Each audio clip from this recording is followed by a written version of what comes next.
नमस्कार नमस्कार साथियों। अपना जो है कि यूनिट नंबर 8 उसका पार्ट ए अपने पास में चल रहा था, काइनेटिक थ्योरी ऑफ गैसेस। उसका आज का अपना कौन सा क्लास है? तीसरा क्लास है। आज की क्लास में हम जो है कि मेन फ्री पाथ या माध्य मुक्त पथ को लेकर क्या करेंगे, डिस्कस करेंगे। साथ में ही अपने पास में इसके कुछ क्वेश्चंस हैं, उन क्वेश्चंस को लेकर भी क्या करेंगे, चर्चा करेंगे। तो सबसे पहले हम बात करते हैं कि माध्य मुक्त पथ या मेन फ्री पाथ क्या चीज़ है, उसके लिए कौन कौन से अपने पास में फॉर्मूले हैं। वो फॉर्मूले अपने को डायरेक्ट याद होंगे तो क्वेश्चंस में उनका यूज़ करेंगे और क्वेश्चन को क्या कर देंगे, सोल्व कर देंगे। तो सबसे पहले हम बात करते हैं मेन फ्री पाथ या माध्य मुक्त पथ की। सही है। तो अपने पास में माध्य मुक्त पथ क्या होता है? यदि कोई गैस है, यदि गैस के अणु द्वारा n टकरों में, गैस के अणु है उनके द्वारा n टकरों में चली गई दूरियाँ क्रमशः अपने पास में λ1, λ2, λ3, लैम्डा अंत तक है, तो अपने पास में जो माध्य मुक्त पथ होगा वो अपने पास में क्या होगा? माध्य अपने पास में क्या होता है? ये अपने पास में होता है लैम्डा बराबर चली गई दूरियाँ इनका योग λ1 प्लस λ2 प्लस λ3, ये चलता जाएगा लैम्डा अंत तक, अपॉन इनकी संख्या n। ये अपने पास में होता है माध्य मुक्त पथ। इसको थोड़ा सा सोल्व करते हैं तो अपने पास में लैम्डा बराबर आता है 1/√2 पाई n d²। ये अपने पास में बनता है फॉर्मूला। सही है। यहाँ पे अपने पास में जो n है वो अपने पास में है प्रति एकांक आयतन में अणुओं की संख्या। प्रति एकांक आयतन में, प्रति एकांक आयतन में अणुओं की संख्या, अणुओं की संख्या। ये अपने पास में वैल्यू होता है n का। ये n बराबर ये होता है और d बराबर अपने पास में क्या होता है? ये अपने पास में होता है अणु का व्यास, अणु का व्यास डायमीटर। d क्या होता है? अणु का व्यास होता है। सही है। इसी फॉर्मूले को हम अलग अलग फॉर्म में लिख सकते हैं। देखना अपने पास में एक तो फॉर्मूला अपने पास में ये होता है। इसी फॉर्मूले को दाब की फॉर्म में लिखना चाहिए, प्रेशर की फॉर्म में लिखना चाहिए, तो देखना अपने पास में क्या होगा? अपने पास में होता है PV = NKT। ये फॉर्मूला होता है अपने पास में। तो यहाँ से देखना P = N/V, V इसके अपॉन में आएगा, ये अपने पास में KT। तो यहाँ से P/KT = N/V। सही है। N/V क्या है? प्रति एकांक आयतन में अणुओं की संख्या, यानी कि इस वाले n का वैल्यू है। ये वैल्यू उठा के रख देते इस समीकरण में। देखना क्या हो जाएगा? लैम्डा बराबर 1/√2 पाई, प्रति एकांक आयतन में अणुओं की संख्या ये रही, P/KT। तो P KT ऊपर चला जाएगा, ये KT, और ये अपने पास में d²। तो एक फार्मूला अपने पास में ये बढ़ जाएगा। ये भी अपने पास में क्या है? इंपॉर्टेंट फार्मूला है। इसके अलावा अपने पास में इसी फॉर्मूले में जो अपने पास में घनत्व होता है वो अपने पास में होता है m और n। प्रति एकांक आयतन में अणुओं की संख्या n के बराबर। सही है। तो यहाँ से अपने पास में n बराबर कितना आ जाएगा? ये आ जाएगा ρ/m। ये ρ/m उठा के समीकरण में रख देते हैं। तो देखना लैम्डा बराबर क्या होगा? लैम्डा बराबर 1/√2 पाई, n की जगह ρ/m, तो ये रो नीचे, m चला जाएगा ऊपर, और ये अपने पास में d²। एक ये समीकरण आ गया। तो ये पहला फॉर्मूला, ये अपने पास में दूसरा फॉर्मूला, और ये अपने पास में तीसरा फॉर्मूला।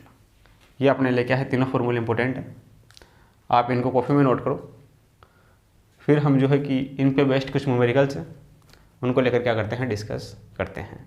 आगे अपने पास में है एग्जाम्पल नंबर 1। इसमें अपने को दिया गया है कि गतिशील गैस अणुओं का माध्य मुक्त पथ अणुओं के व्यास की kV घात के समानुपाती है। यह k का मान होगा। यहाँ पर k का मान अपने को क्या करना है? ज्ञात करना है। यहाँ k का मान होगा, ये क्वेश्चन ऐसे। सही है। तो अपने पास में माध्य मुक्त पथ है जो अणुओं की व्यास की kV घात के समानुपाती है। तो माध्य मुक्त पथ के लिए अपने पास में फॉर्मूला क्या होता है? सॉल्यूशन की अगर हम बात करें तो माध्य मुक्त पथ में अपने पास में लैम्डा बराबर होता है 1/√2 पाई n d²। सही है।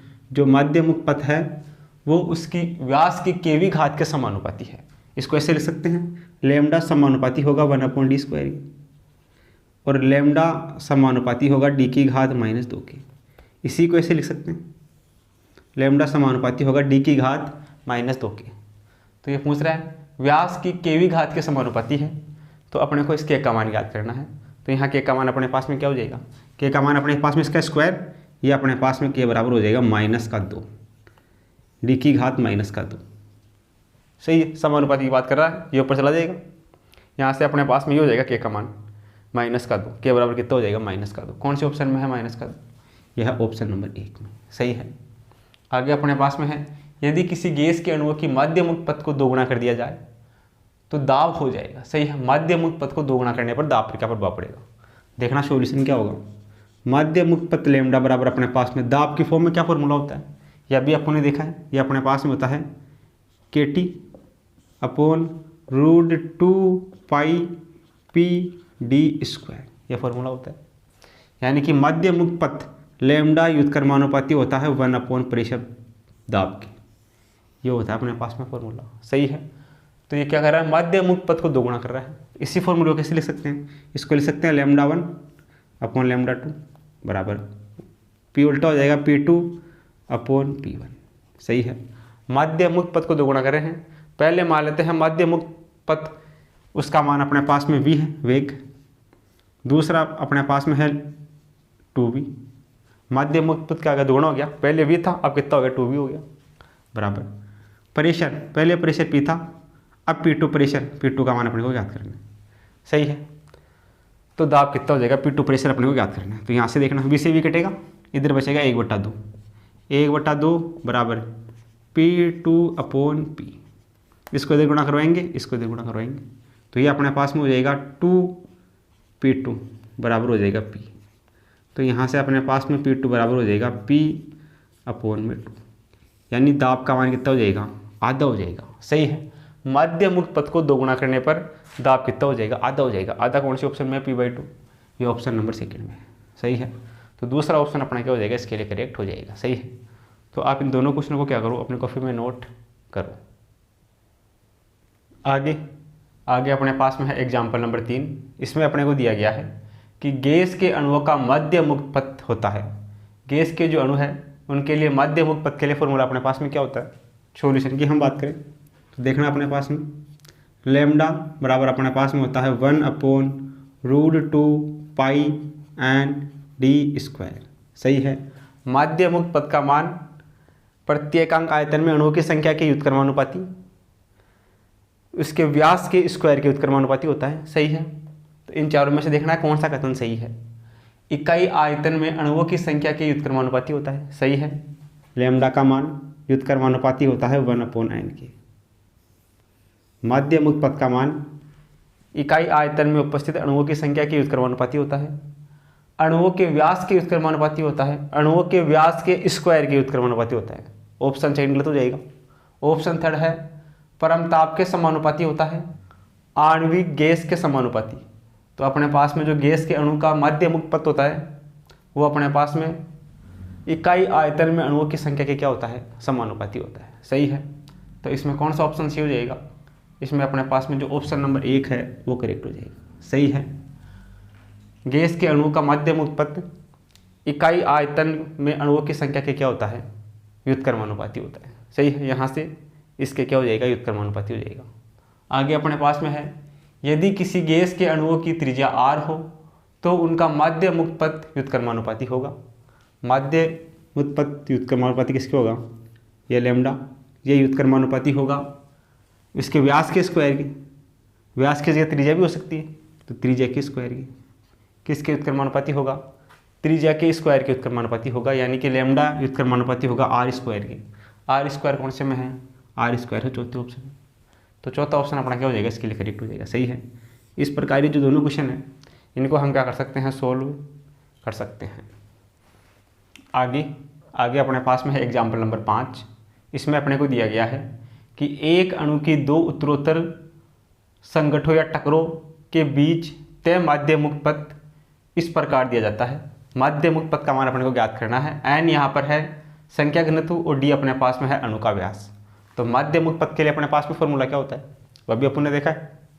तो माध्य मुक्त पथ के लिए अपने पास में फॉर्मूला क्या होता है, ये अपने पास में होता है लैम्डा बराबर 1/√2π/d²। ये होता है अपने पास में माध्य मुक्त पथ के लिए फॉर्मूला। मेन फ्री पाथ, ये कौन से ऑप्शन में है? ये ऑप्शन नंबर डी में है, तो ऑप्शन नंबर डी करेक्ट हो जाएगा। ये अपने पास में जो आरपीएससी के जो पिछले साल के पेपर हुए हैं उनमें अपने पास में आया हुआ क्या प्रॉब्लम है, ये भी अपने पास में पिछले ईयर का प्रॉब्लम है। इसमें अपने को दे रखा है कि यदि एक बंद पात्र में से कुछ गैस निकालने पर दाब घटाया जाता है, दाब घट जाता है, तो माध्य मुक्त पथ पर क्या प्रभाव पड़ेगा। सही है, तो देखना सॉल्यूशन अपने पास में, फॉर्मूला अपने पास में माध्य मुक्त पथ और प्रेशर के बीच में क्या रिलेशन होता है, अपने पास में होता है लैम्डा बराबर KT upon root pi PD²। सही है, यानी कि अपने पास में माध्य मुक्त पथ लैम्डा ये व्युत्क्रमानुपाती होता है प्रेशर के, दाब के। सही है, तो ये क्या बोल रहा है कि कुछ गैस बाहर निकाल कर दाब को घटाया जाता है, अगर जब दाब को कम करेंगे तो लैम्डा का मान बढ़ेगा। सही है, दोनों एक दूसरे के क्या है, व्युत्क्रमानुपाती है, और जब दाब के मान को बढ़ाएंगे तो अपने पास में माध्य मुक्त पथ लैम्डा का मान क्या होगा, बढ़ेगा। तो माध्य मुक्त पथ क्या हो जाएगा, माध्य मुक्त पथ बढ़ जाएगा, बढ़ेगा। कौन सा ऑप्शन में है, दूसरे में। सही है, दाब कम होगा तो माध्य मुक्त पथ का मान बढ़ेगा, दोनों एक दूसरे के व्युत्क्रमानुपाती है, तो ऑप्शन नंबर 2 क्या हो जाएगा, इसके लिए करेक्ट हो जाएगा। सही है, तो इन दोनों क्वेश्चनों को क्या करो, आप अपनी कॉपी में नोट करो। आगे अपने पास में है एग्जाम्पल नंबर 7। इसमें अपने को दिया गया है कि 4 आदर्श गैसों के लिए औसत चाल V तथा आणविक व्यास स्मॉल d नीचे विकल्पों में दिए गए हैं। 4 अपने पास में आदर्श गैस है जिनके लिए औसत चाल अपने को विकल्प में दी गई है, V का मान, इनके लिए जो व्यास है वो भी अपने को विकल्पों में दिया गया है। अणुओं का प्रति एकांक आयतन संख्या सभी के लिए समान है, यानी n का मान सभी के लिए समान है। वह दर जिस पर कोई अणु अन्य अणु से टक्कर करता है किस विकल्प में अधिक होगी, यानी कि टक्कर की दर पूछी है, कोलिजन रेट पूछी है अपने को, कौन से अणु के लिए ज़्यादा होगी। सही है, तो देखना सॉल्यूशन की अगर हम बात करें तो इसमें अपने को पूछी है टक्कर की दर। सही है, तो टक्कर की दर अपने पास में क्या होगी, प्रति एकांक सेकंड में टक्करों की संख्या। सही है, तो अपने पास में टक्कर, एक टक्कर में लगा समय बराबर कितना होता है, ये अपने पास में होता है दूरी बटा चाल। ये अपने पास में हो गया एक टक्कर में लगा समय। सही है, समय बराबर दूरी बटा चाल, तो यहाँ से अपने पास में डेल्टा टी, टक्कर में तय की गई दूरी अपने पास में लैम्डा दूरी, मान लेते हैं इनका वेग अपने पास में है v, वेग v एवरेज। सही है, इनका वेग अपने पास में क्या है, v है, तय दूरी लैम्डा है और समय क्या है, t है। सही है, तो यहाँ से अपने पास में क्या हो जाएगा, यहाँ से देखना अपने पास में अगर हम बात करें, ये अपने पास में दर पूछी है, रेट पूछी है, तो रेट अपने पास में क्या हो जाएगी, ये अपने पास में हो जाएगी R रेट बराबर अपने पास में हो जाएगी 1/Δt। सही है, वह दर जिस पर कोई अणु अन्य अणुओं से टक्कर करता है, तो अपने को रेट पूछी है, R इक्वल टू कितना हो जाएगा 1/T। R equal to 1/T से क्या फॉर्मूला बन जाएगा अपने पास में, ये अपने पास में हो जाएगा V एवरेज अपॉन लैम्डा। सही है, तो यहाँ से अपने पास में R बराबर हो जाएगा V वेग अपॉन लैम्डा। सही है, लैम्डा का वैल्यू अपने पास में कितना होता है हम जानते हैं,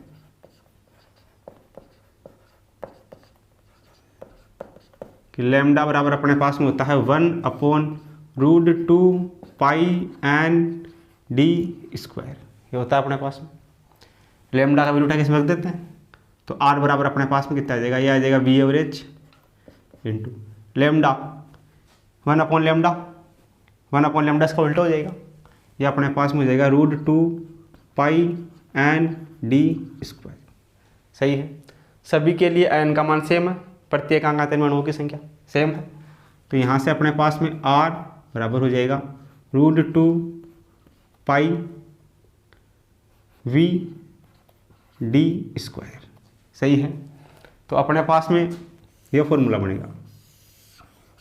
दर अपने को पूछी है, तो दर रेट के लिए अपने पास में फॉर्मूला हो जाएगा √2 पाई v एवरेज d²। तो ये रेट किसके लिए ज़्यादा होगा, तो क्वेश्चन में अपने को यहाँ पर v का मान भी दिया गया है, d का मान भी दिया गया है, हर एक ऑप्शन में से वैल्यू उठा के रखते हैं और चेक करते हैं कि किसके लिए अपने पास में रेट या दर का मान ज़्यादा आता है। तो ऑप्शन 1 को चेक करते हैं। सबसे पहले ऑप्शन 1 से देख, R बराबर अपने पास में ये इसके और इसके गुणनफल के बराबर होगा, ये तो कांस्टेंट होगा सब में, तो V एवरेज, V यहाँ पे कितना है, पहले में है V की जगह V0, इंटू डी की जगह यहाँ कितना है डी नोट, तो डी नोट का स्क्वायर, तो ये बन जाएगा वी नोट डी नोट का स्क्वायर, पहला हो गया। दूसरे में आर बराबर कितना होगा, आर बराबर वी का मान उधर है 2v नोट, दूसरे में 2v नोट इंटू डी का मान d/2, इसका स्क्वायर ये हो जाएगा डी नोट का स्क्वायर बाई 2, 2 से 2 कटेगा, ये हो जाएगा वी नोट डी नोट का स्क्वायर। सही है। तीसरा ऑप्शन चेक करते हैं।